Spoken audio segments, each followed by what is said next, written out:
یہ ڈاکو 50 لاکھ کا ڈاکو ہے، یہ وکیل 30 لاکھ کا ڈاکو ہے، میرے نزدیک اس میں کوئی فرق نہیں۔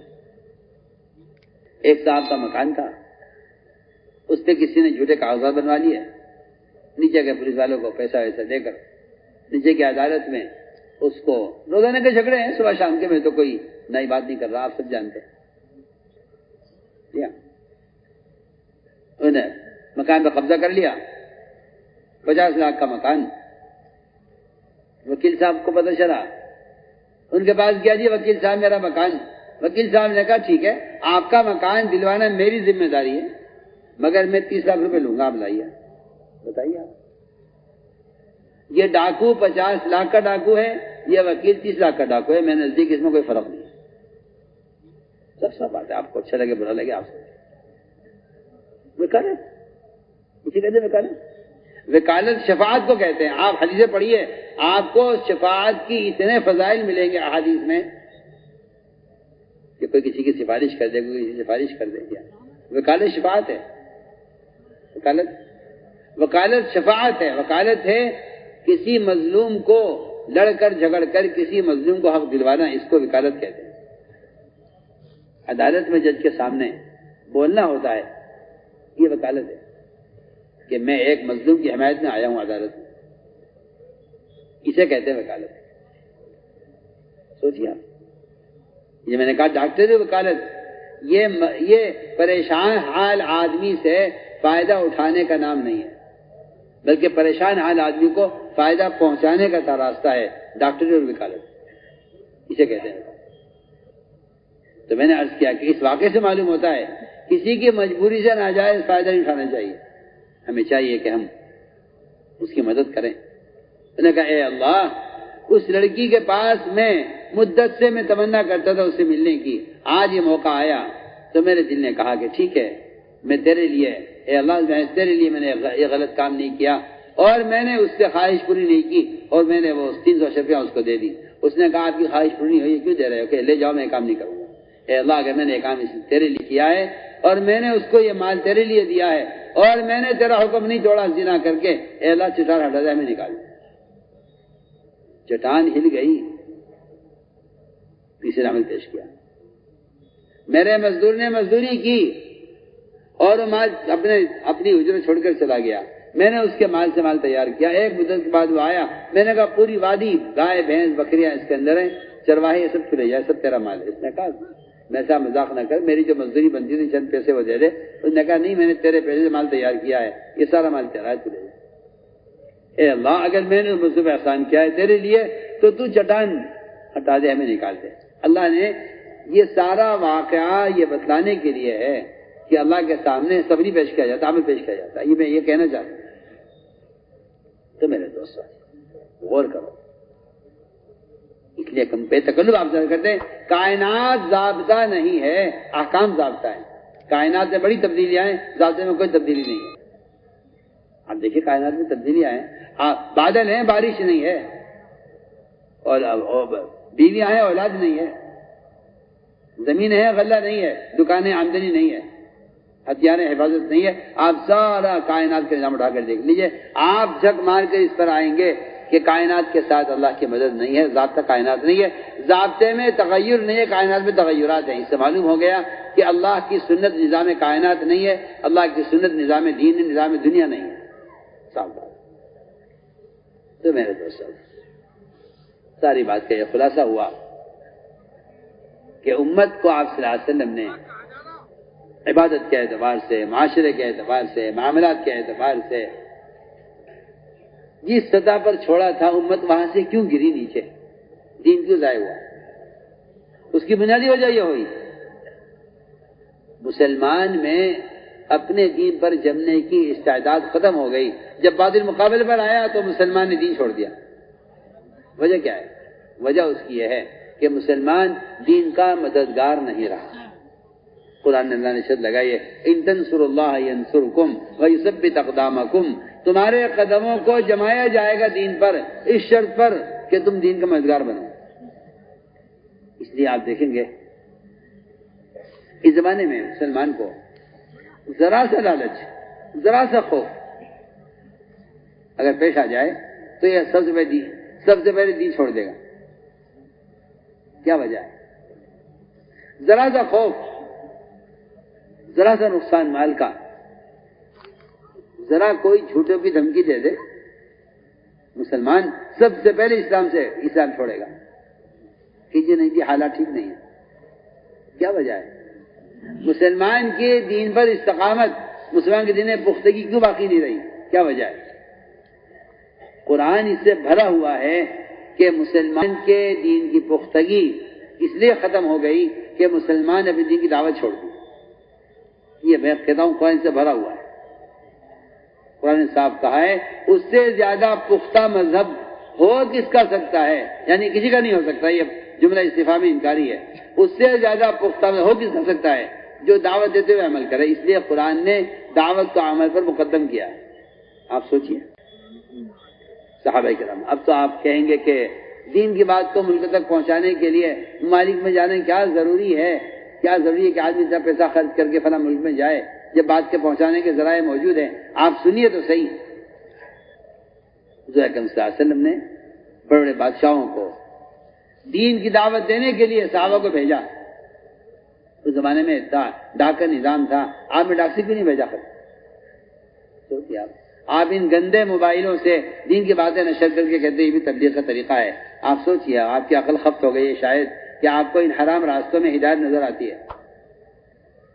آپ صلی اللہ علیہ وسلم نے صحابہ کو جماعتیں بنا کر ملکوں میں بھیجا۔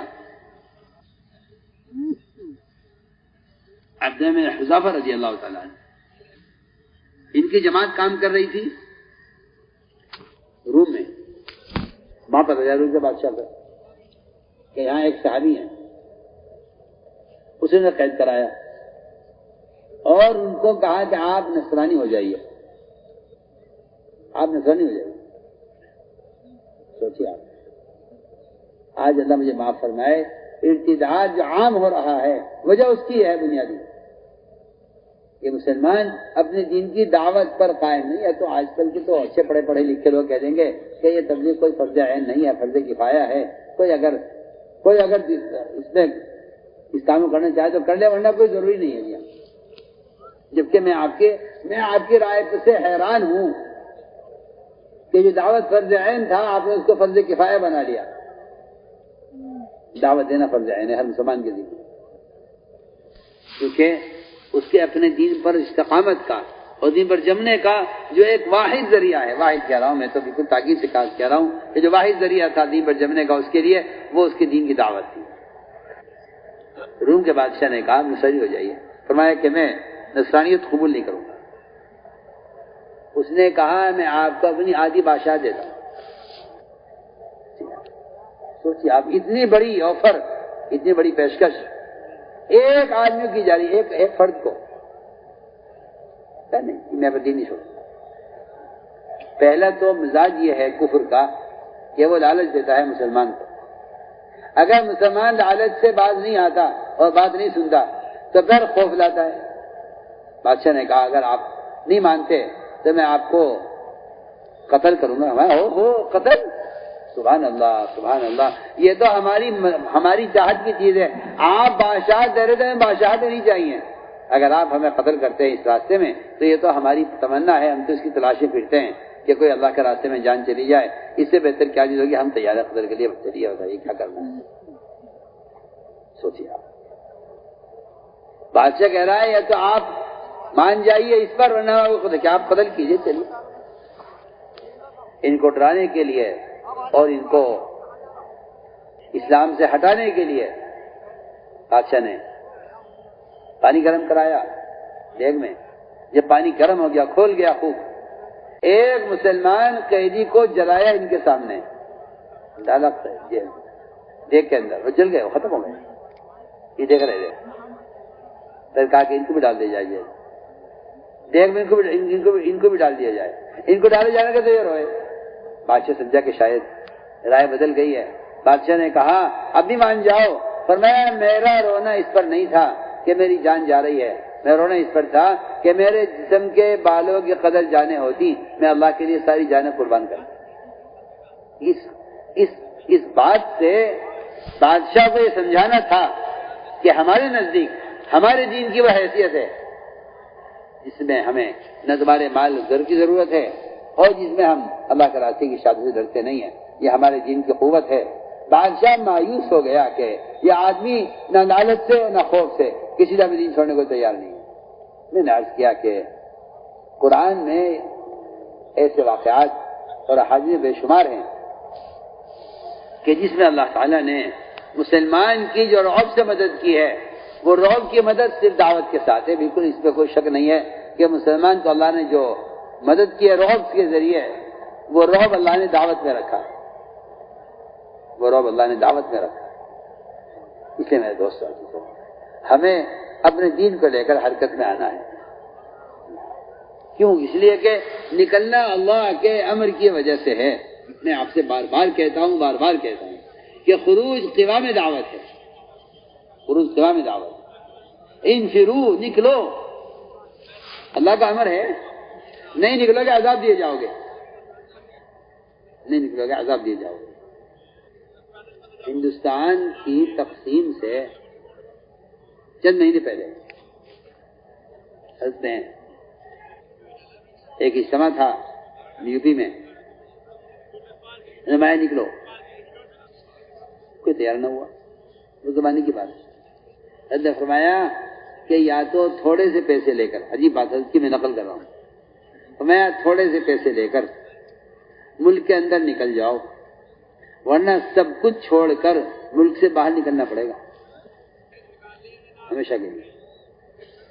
یہ حضرت کے الفاظ، یہ حضرت نے فرمایا. بیان کو لائک، شیئر اور چینل کو سبسکرائب کرنا مت بھولیے. ایک صاحب جو اس وقت بیان میں موجود آگے بیٹھے ہوئے تھے انہوں نے جو خود سنایا کہ میں آگے بیٹھا ہوا حضرت کو کس حال میں نے بات فرمائی کہ یا تو اس وقت تھوڑے سے پیسے لے کر ملک کے اندر نکل جاؤ ورنہ سارا جائیداد، ساری زمین، سارا مکان چھوڑ کر تمہیں ملک سے ننگا ہو کے نکلنا پڑے گا. ہوا وہی ہوا. غدر ہوا، تقسیم ہوئی. لوگ اپنے کاروبار اور اپنی دکانیں اور اپنی زمینیں اور اپنے کھیت کیار، اپنے باغات اور اپنے مکانات چھوڑ چھوڑ کے نکلے. ہوا غدر. تو میں نے عرض کیا کہ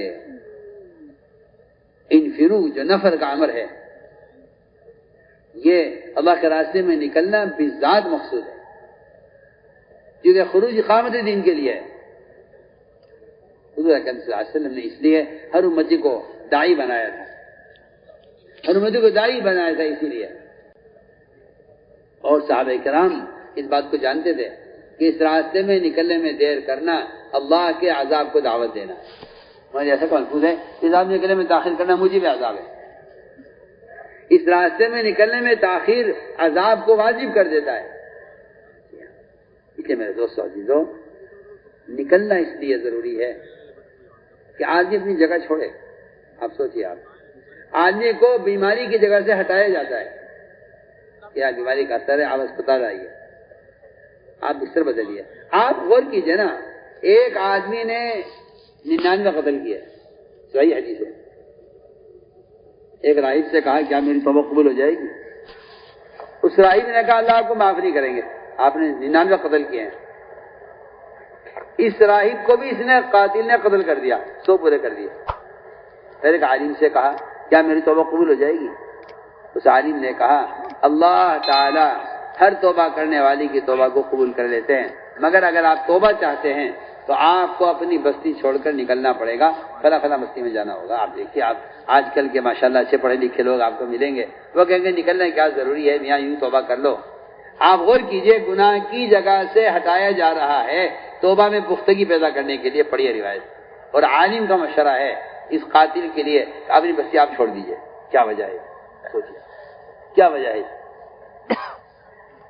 عالم نے کیوں نہیں کہا آپ جائیے توبہ کیجئے، استغفار کیجئے، ندامت و آئندہ نہ کرنے کا پختہ ارادہ، اللہ معاف کر دیں گے. آپ غور کیجئے، ایک آدمی اگر گناہ کرتا ہے تو بہتر مستحب یہ ہے کہ گناہ کی جگہ سے ہٹ کر وضو کرے. ایک آدمی اگر جو غسل کرتا ہے یا پانی جمع ہو رہا ہے غسل کا، اسے چاہیے کہ یہاں سے ہٹ کر ٹانگیں پاک کرے. ہم آپ کو مثال دے رہے ہیں کہ اپنی جگہ سے ہٹنا گناہ کی ظلمتوں سے دور دور ہو جانا چاہیے. اس لیے میرے دوستوں یہ بات یاد رکھو کہ اللہ کے راستے میں نکلنے میں تاخیر کرنا اللہ کی ناراضگی کا سبب ہے. جس کو مسلمان بھلا چکا ہے مل کے مخالفت کر رہا ہے. میں آپ سے بے تکلف کہہ رہا ہوں, سب سے کہہ رہا ہوں, آپ اس بات کی مخالفت کریں گے کہ اللہ کے راستے میں نکلنے میں دیر کرنا اللہ تعالیٰ کی ناراضگی کا سبب ہے. آپ اس کی مخالفت کریں گے, مجھے معلوم ہے. آپ غور کیجئے, قرآن میں آپ کو ملے گا کہ اللہ کے راستے میں پھرنے پر مال خرچ کرنے میں کمی مت کرو ورنہ اپنے ہاتھ اپنے آپ کو ہلاکت میں ڈالو گے. ہلاکت کی بات ہے. میں آپ سے ایک سوال کرتا ہوں, سب سے میری بات توجہ سننا. آپ کہتے ہیں کہ انفاق فی سبیل اللہ, اللہ کے راستے میں خرچ کرنا, بیوہ پر, یتیموں پر, مسکینوں پر زکوٰۃ ادا کرنے پر, مسجدیں بنوانے پر, پانی کے کنویں کھدوانے پر, مدارس قائم کرانے پر, یہ سارے سبل خیر ہیں. میں بہت اہم بات کہنا چاہتا ہوں. ایک آدمی اگر اپنے مال کی زکوٰۃ صحیح ادا کرتا ہے, اس کے علاوہ اور مال خرچ نہیں کرتا, تو یہ آدمی سیدھا جنت میں جائے گا. اس سے کوئی حساب نہیں ہے, اس پر کوئی عذاب نہیں ہے, سیدھا جنت میں جائے گا. میں بہت اہم بات کہہ رہا ہوں. یہ آدمی جنت میں سیدھا جائے گا, اس سے کوئی حساب نہیں ہے کسی سے زکوٰۃ دے دی. اگر ایک آدمی زکوٰۃ دیتا ہے پابندی سے پوری, اس کے علاوہ نفلی صدقات نہیں کرتا, تو نہ آخرت میں کوئی عذاب ہے نہ دنیا میں اس سے کوئی سوال ہے. لیکن آپ توجہ دیں میری بات کی طرف. اگر کوئی شخص اللہ کے راستے میں دین کو قائم کرنے کے لیے نکلنے پر مال خرچ نہیں کرتا اور نہیں نکلتا, تو قرآن کے اندر دھمکی ہے کہ تم اللہ کے راستے میں نکلنے پہ خرچ کرو ورنہ اپنے ہاتھوں اپنے آپ کو ہلاکت میں ڈالو گے. آپ بتائیے, نفلی صدقات نہ کرنے پر کہیں ہلاکت کی دھمکی نہیں ہے سوائے اللہ کے راستے میں نکلنے میں دیر کرنے کے. آپ بتائیے, آپ سوچیے, اس آیت پہ غور کیجیے. وَأَنفِقُوا فِي سَبِيلِ اللَّهِ وَلَا تُلْقُوا بِأَيْدِيكُمْ إِلَى التَّهْلُكَةِ. اس آیت پر غور کیجیے. ان صحابہ نے یہ نہیں کہا تھا کہ ہم زکوٰۃ نہیں دیں گے, ہم حج نہیں کریں گے, ہم بیوہ پر, یتیموں پر, مسکینوں پر جتنے خیر کے کام ہیں ہم سے مال خرچ نہیں کریں گے. کہیں ثابت نہیں ہے. ان صحابہ نے یہ کہا تھا کہ اسلام پھیل چکا ہے, مسلمان زیادہ ہو گئے ہیں, لڑائیاں ختم ہو چکی ہیں, کفر کی کمر ٹوٹ چکی ہے, ہتھیار رکھے جا چکے ہیں, اب کوئی قتال ہونے والا بھی نہیں ہے. ادھر کیا ہوا؟ ادھر ہم ابھی تک پھرتے رہے, ہمارے کاروبار ختم ہو گئے, ہمارے کمائی کے اسباب تک ختم ہو گئے, ہماری زمینیں سوکھ گئی ہیں. اگر ہم کچھ عرصہ مدینہ منورہ میں رہ کر اور ہماری یہ سوچ اللہ کے رسول کی محبت کے ساتھ, یہ بھی روایت کے اندر ہے, ہم کوئی منافق نہیں تھے کہ دین کے میں جان چڑھانے ہمارا مزاج تھا, نہیں. اللہ کے رسول کی محبت کے ساتھ ہم نے یہ طے کیا تھا کہ ہم کچھ عرصہ مدینے میں رہیں گے, مقامی کام کے ساتھ کچھ کاروبار دیکھ لیں گے. ادھر ہم نے یہ سوچا, ادھر یہ آیت نازل ہوئی وَأَنفِقُوا فِي سَبِيلِ اللَّهِ وَلَا تُلْقُوا بِأَيْدِيكُمْ إِلَى التَّهْلُكَةِ. انہوں نے خیر کے راہ میں خرچ کرنے سے انکار نہیں کیا تھا, اللہ کے راستے میں نکلنے میں ان کا ارادہ یہ تھا کچھ عرصے کے بعد نکلیں گے. سوچیے, آپ سب سوچیں, اس کو میں کہہ رہا ہوں, آپ سوچیے, غور کریں, کتنے نکمے بن کی بات. اگر آپ میں ذرا سی بھی تمیز ہوتی, یہ بدتمیزی کی علامت تو میں نے عرض کیا کہ سوچیے, آپ غور کریں. آپ مجھے بتا دیجئے, زنا کرنے پر, شراب پینے پر, چوری کرنے پر, بہتان باندھنے پر آپ ثابت کر دیجئے کہ آپ صلی اللہ علیہ وسلم نے کسی صحابی سے بول چال بند کر دی ہو. بتائیے آپ, یہ بڑے بڑے گناہ ہیں. اگر آپ کو ملے گا قرآن میں تو 50 دن کی ناراضگی ان کی ملے گی جنہوں نے اللہ کے راستے میں نکلنے میں صرف تاخیر کر دی کہ اب چلیں گے, کل جائیں گے, پرسوں جائیں گے, کل جائیں گے, پرسوں جائیں گے. اسی میں آپ صلی اللہ علیہ وسلم واپس آ گئے, تبوک کا موقع ہے. آپ بتائیے, آپ 50 رات آپ نے ان کا بائیکاٹ کیا ہے. 50 رات سمجھتے تھے یہ واقعہ پیش اس لیے آیا ہے, قیامت تک آنے والی امت کو بتلانا تھا کہ اللہ کے راستے میں نکلنے میں تاخیر کرنا اللہ کی ناراضگی کا سبب ہے. تو میرے دوستوں یہ بات تو طبیعت پر لے لو، یہ بات تو دل پر لے لو کہ دعوت کا فریضہ بدن کو استعمال کیے بغیر ادا نہیں ہوتا. پکی بات ہے. آپ کا خیال غلط ہے. آپ کا خیال غلط ہے کہ ذرائع سے بھی دعوت کا فریضہ ادا ہو سکتا ہے. آپ کا خیال بالکل غلط ہے. من رأى منکم منکر فلیغیرہ بیدہ، حدیث میں شروع میں پڑھی تھی حدیث. اس حدیث کا مطلب ہی یہی ہے کہ دعوت کا فریضہ قلم سے، اخبار سے، رسائل سے، موبائل سے دعوت کا فریضہ ادا نہیں ہوگا. اس کے لیے آپ کو اپنے بدن کو یہ حرکت میں لانا پڑے گا. صاف حدیث ہے کہ منکر کو ہاتھ سے بدلیں یا زبان سے بدلیں یا دل سے بدلیں. تینوں چیزیں بدن سے متعلق ہیں. ہاتھ، زبان اور دل، تینوں چیزیں بدن سے متعلق ہیں. اس طرح خارجی آلات سے دعوت کا فریضہ ادا نہیں ہوتا. پکی بات ہے. اس لیے آپ کو نکلنا پڑے گا. بولیے، آپ کے برابر کے گاؤں میں آگ لگ جائے، میں بہت اچھی مثال دے رہا ہوں. آپ کے برابر کے گاؤں میں آگ لگ جائے، آپ گاؤں میں تشکیل کریں گے. بتاؤ بھائی، آگ بجھانے کے لیے کون کون چلے گا؟ آپ کیا بات کر رہے ہیں؟ آگ یہاں تک پہنچ چکی ہے، آپ کا گاؤں کا ساتھ ملا ہوا ہے. سوچیے، آپ غور کیجیے. آپ تشکیل کریں گے؟ آپ کے برابر کی دکان میں آگ لگ گئی، آپ سب سے پہلے دشمن کی دکان کی آگ بجھائیں گے. آپ کے برابر میں آپ کی دکان ہے، آپ کے پڑوسی گھر میں آگ لگ جائے، آپ دشمن پڑوسی کی آگ بجھائیں گے. کیوں؟ برابر میرا گھر ہے. آپ کو بےدینی کی جو آگ لگ رہی ہے، اس میں آپ کو اپنے پڑوسی کی فکر کی نہیں ہے. اگر آپ کے پڑوسی میں دشمن کے گھر میں آگ لگ جائے تو آپ کو اپنے گھر کا فکر ہے.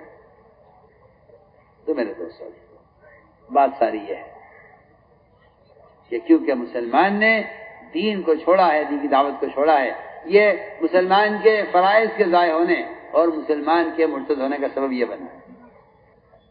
اس لیے ہمارے مال کا، ہمارے وقت کا سب سے پہلا مصرف، سب سے پہلی ذمہ داری وہ اس دعوت اللہ کے فریضے پر جان، مال، وقت کا قربان کرنا. یہ سب سے پہلا مصرف اس امت کے جان و مال کا ہے. اس لیے ماحول کو بدلنا ہے، ماحول کو بدلنا ہے. ہر فرد کو جا کر خود دعوت دینا اور اس کو دعوت دے کر اللہ کے فرائض کی طرف لانا، یہ نقل و حرکت کا اصل مقصد ہے. اس لیے پورا مجمع یہ عزم کرے دل سے اور یہ فیصلہ کرے کہ ہمیں اس کام کو کام بنا کر کرنا ہے. کام کو کام بنا کر کرنا ہے، اس کا پورا مجمع عزم اور فیصلہ کرے. اس کے لیے اپنے آپ کو پیش کریں. سب سے پہلے علماء حضرات قدم اٹھائیں اور 4 ماہ 3 مرتبہ لگائے ہوئے حضرات وہ ہمت کر کے کھڑے ہو کر کھلے خرچ کے ساتھ، میں نے 1 لاکھ 1.5 لاکھ اب کوئی چیز نہیں رہی ہے.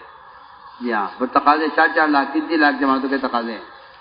ہمت کر کے کھلے خرچ کے ساتھ بیرون کے لیے افراد بھی پیش کریں، اپنے آپ کو جماعتیں بھی پیش کریں. بیان آپ کو پسند آیا ہو تو بیان کو لائک، شیئر اور چینل کو سبسکرائب کرنا مت بھولیے. کمنٹس میں اپنی رائے کا اظہار ضرور کیجیے.